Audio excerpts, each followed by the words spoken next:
സത്യത്തിൽ ജെയ്സൺ ഇപ്പൊ ജെയ്സന്റെ ഇപ്പൊ 27 വയസ്സായിട്ടുള്ള ജെയ്സനും 52 വയസ്സായിട്ട് ഞാനും ഫോണിൽ തന്നെയാണ് ജീവിക്കുന്നത്. ഇപ്പൊ വിത്തൗട്ട് ഫോൺ നമുക്ക് ഇതിലൊന്നും ചെയ്യാൻ പറ്റില്ല.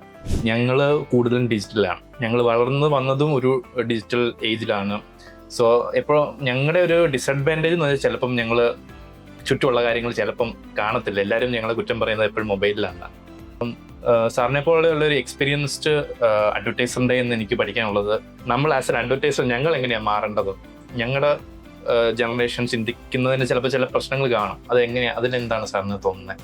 The world is bound to change. അതിലൊരു മാറ്റവും ഉണ്ടാവില്ല. ഇപ്പോൾ ഞാൻ പഠിച്ചു വരുന്ന സമയത്ത് ആളുകൾ ഈ ടൈപ്പ് റൈറ്റിങ്ങും ഷോർട്ട് ഹാൻഡൊക്കെ പഠിച്ചിരുന്ന.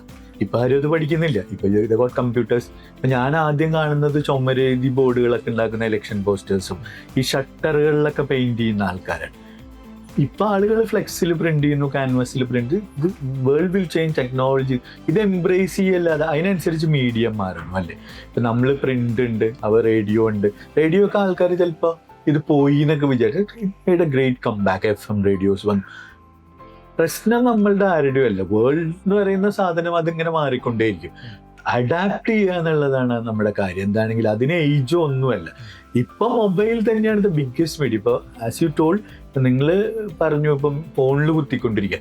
സത്യത്തിൽ ഞങ്ങളൊരു ഫിലിം ചെയ്താലും ഒരു ഔട്ട്ഡോർ ക്യാമ്പയിൻ ചെയ്താലും നല്ലൊരു പ്രിന്റ് ജാക്കറ്റ് ആഡ് ചെയ്താലും ആ ഒരു ജിയോഗ്രഫി വിട്ടിട്ട് ആൾക്കാരത് കാണുന്നത്, എൻജോയ് ചെയ്യുന്നതും ഡിസ്കസ് ചെയ്യുന്നതും ഇറ്റ് ബിക്കംസ് വൈറൽ ആവുന്നത് ഇത് സോഷ്യൽ മീഡിയയിൽ കൂടെ, ഫോണിൽ കൂടെ. അപ്പോൾ ഫോൺ തന്നെയാണ് നമ്മുടെ ടൂൾ.